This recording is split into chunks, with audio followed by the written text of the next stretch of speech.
Hello everyone! So ayun, itong pinapakita ko po sa inyo is yung actual map ng available natin na ready for occupancy. So again, ito po yung ating ito po yung ating gate ng ating phase. Then ito yung ating magiging amenities. Dito itatayo yung adult pool, kiddie pool, and yung ating amenities like playground, church, ayan, dyan lahat. Pating multi-purpose hall dyan po. So yung mga available na unit, right now andito kasi ako sa perimeter. Ito yung most requested po ninyo. Ayaw nyo na may katalikuran. So, ayan, ito yung mga available. Right now, pag perimeter po, we only have 1, 2, 3. Tatlong unit. Ayun, so right now, andito ako. Ayan, so ito mismo yon. Ayan, ang ganda ho. Ang ganda. Bagong-bago. Ito po yung end lot. Then, ito yung available. Itong purple, tsaka itong beige. So, this is block 15 lot 2. Then, block 15 lot 3. Ayan, so alam nyo na yung options po ninyo. So, let me know if pasado sa inyo to para kayo po yung makapag-reserve ng unit. So, pakita ko lang again ha. So, again, ito po yung ating end lot. Block 15 lot 1 and block 15 lot 2, block 15 lot 3. Ayan, so tingnan natin ha. Sorry, hindi ko yan mapapasok kasi po talagang naka-close yan. Bawal po yan na naka-open. Yan, medyo sinum out ko lang para at least mas mas ma-determine nyo yung kanyang yung kanyang orientation and yung design niya. So, ayan po yung ating unit. Itong purple tsaka itong beige. Ayan po. So, again, this is only 2.6 ha. First time to nangyari sa amin na prinomo ng ganun kalaki. From 3.1 down to 2.6. One car garage kasya po. So, ito yung ating hatian with the other unit. So, ayan po yan. Medyo madamo lang but don't worry. Tatanggalin naman po yan. Medyo maulan kasi. Yan. Let's go. Ayan. So again, this is block this is block 15 lot 2. Oh, pakita ko yung ating laki ng ating car park. Ayan. Ayan. Ayan. So nakalock po yan, hindi po tayo makakapasok diyan. Pagagalitan ako ni engineer. Bawal po. Ayan. So ito naman yung isang unit. Ay, sorry po. Ayan, turn over to property manager. So, ayan. Ayan po. So, ayun, let me know. Baka pasado sa inyo to. Sayang to. Ang ganda. Walang katalikuran. Yung nasa likod nyo po is ano yan? Vacant lot. Kaya, kung gusto nyo na magandang ventilation, perimeter kunin nyo. Imagine, this is 3.1 down to 2.6. Down payment is only, magkano be? Sorry. 32,000. Reservation fee is only 20,000 pesos. And the down payment, kailangan natin mabayaran yung down payment within the period of 30 days from the reservation. And that is only 32,000. Then after po nun, i-complete natin yung requirements and i-approve na kayo dun sa bank financing pag may approval na, makakalipat na. Ayun, so again, ito yung block ha. This is block 15 po. Then diretso lang yan. Ayun na yung gate. Konting lakad lang po yan. Mukhang ano lang kasi naka-zoom siya eh. Tawag po nito naka 0.5. Dire-diretso lang yan. Kung may mga kids kayo na gustong mag-swimming, malapit lang yung yung ating amenities. And marami na kaming kapitbahay. Ha, di ba po? Ayan, so please stay tuned. Ipapakita ko sa inyo ibang ready for occupancy namin dito. Thank you so much. Bye po. Hello po, I'm back. So ayun, I just like to present to you lang po itong actual na face map ng ating subdivision ng mga ready for occupancy. Gusto ko po kasing ipa-visualize sa inyo bakit napakaganda po talaga ng subdivision na to sa mata ko. Kasi as you can see po, ito lang yung face natin. Ang liit lang niya. Around 300 houses lang po yan. Then, ito yung main road or yung main avenue ng subdivision. Then, sa kabila po is yung kabilang face. Ito po yan. Itong yellow, ito po yung face na yan. So, as you can see po, andito pa yung amenities. Ayan o. Dito po itatayo yung adult pool, kiddie pool, playground, chapel, multipurpose hall. Andito, sa labas lang ng subdivision, sa labas lang ng gate ng face ninyo. As you can see, ito po yun. Kung mapapansin ninyo, siya yung pinakamagandang face sa lahat ng face na itatayo sa loob ng estansya. Pansinin nyo po, di ba po? Ayun po, so again, this is the main Ave. Ito po yun. So, diretsuhin nyo lang po yan, mga around 300 meters. Andito na kayo sa Antero Soriano Road Highway. Dito po dumadaan yung mga buses na going PTEX Terminal, UB Express going Mall of Asia, SM Bacoor, Zapote, Las Piñas.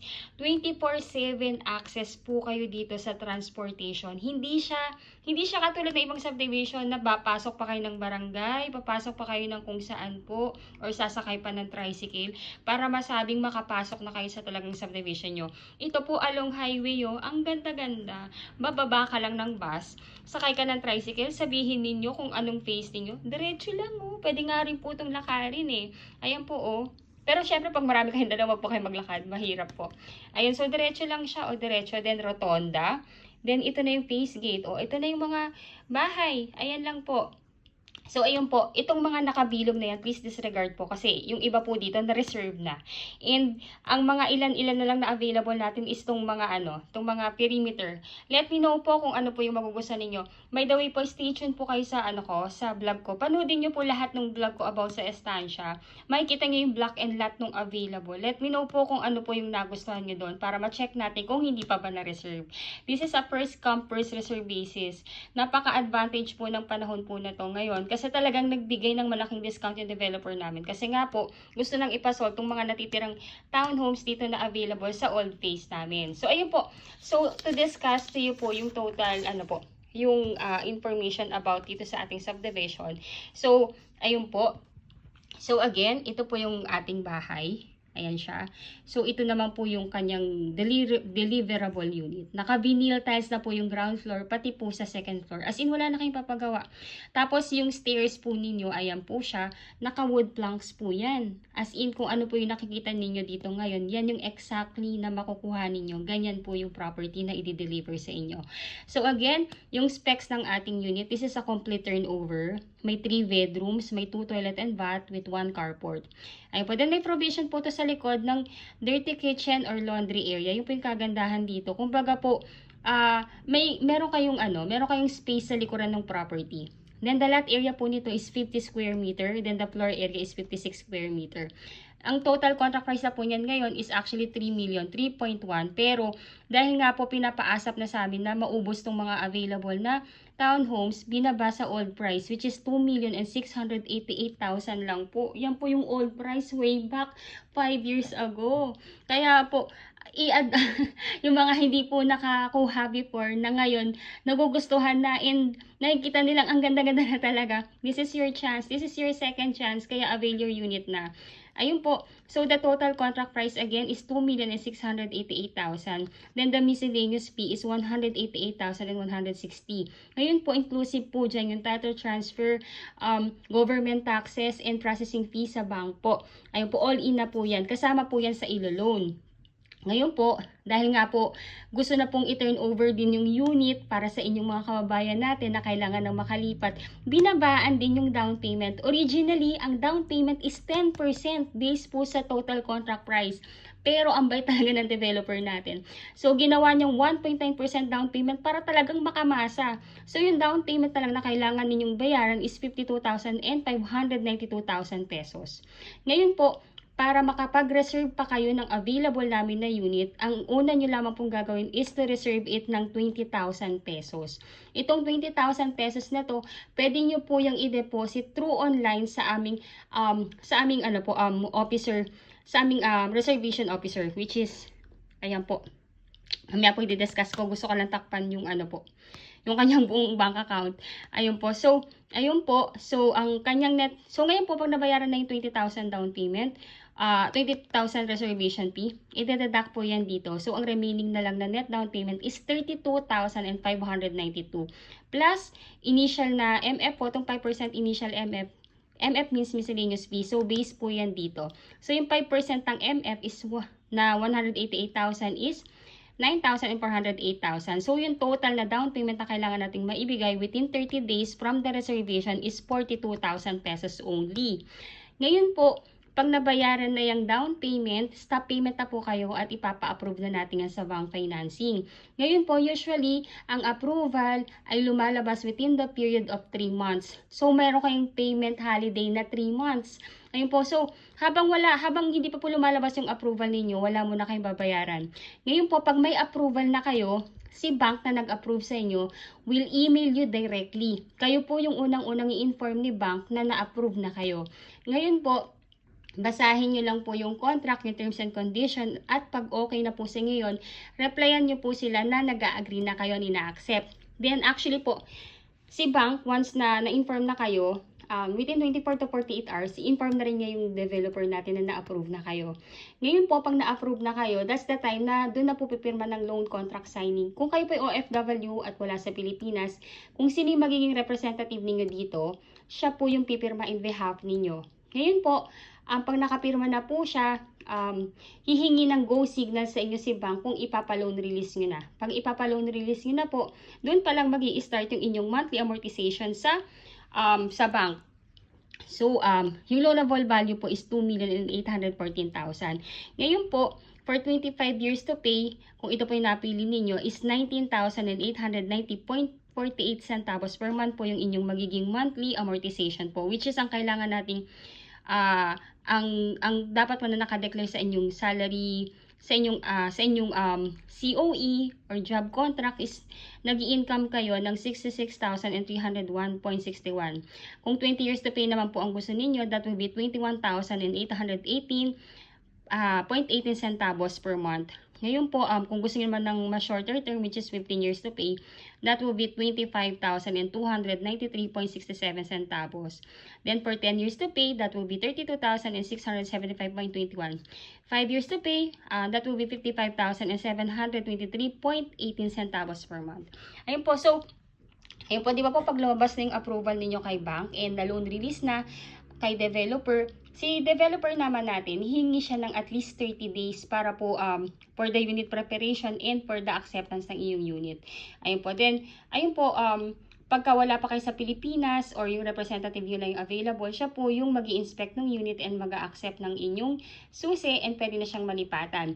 Ayun po, again po, pagka na-approve na rin kayo ng bank at nag-loan contract signing, kailangan na rin po nating bayaran yung move-in fee na 15,000. Ito po is para po yan sa application ng inyong Meralco and Water. Instead na si representative ninyo or kayo pang mag-aasikaso sa Meralco for the application, no need for you to do that. Yung village admin na natin gagawa yan in behalf po para sa inyo. Para at least, pagka lilipatan nyo na, pwedeng meron na siyang utilities or konting panahon na lang yung iintayin ninyo para makabitan kayo. Kasi usually po, si Meralco ngayon is inaabot siya ngayon ng 40 days para makabitan yung isang property kasi batching po sila, hindi na po kumbaga third party na kasi siya ng ng developer, kaya wala nang power si developer natin na ipa-expedite yon. Kaya maigi po na pag na loan take out na kayo or na loan release nyo na, pwede niyo nang bayaran tong utilities para maikabit na.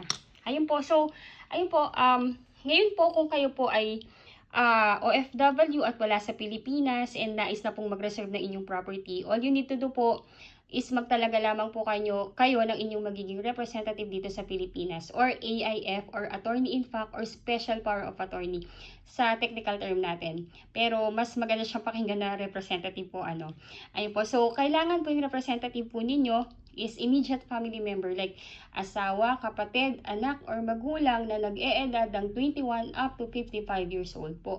Ayun po. Pwede rin pong pamangkin, pwede rin hipag or bayaw, as long as nandoon sa family circle ninyo.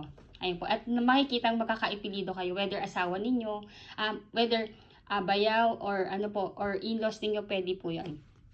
Ayun, so hindi po pwede ang kaibigan, bawal po yun. Ayun, so kung kayo po ay OFW at wala sa Pilipinas, ayun po. So ito po yung inyong magiging representative, ito po yung inyong magiging requirements sa pagkuha ng property ninyo. So number 1 po, kailangan natin ang inyong 2 valid ID with 3 specimen signature, husband and wife if married. Then number 2, marriage certificate if married, birth certificate plus NOMAR if single. 1x1 ID picture or selfie na lang po na may white background, husband and wife if married po. Then, TIN ID ni husband and wife if married. Kung wala po kayong TIN ID or TIN number, pwede po tayong magpagawa niyan dito sa atin sa Pilipinas.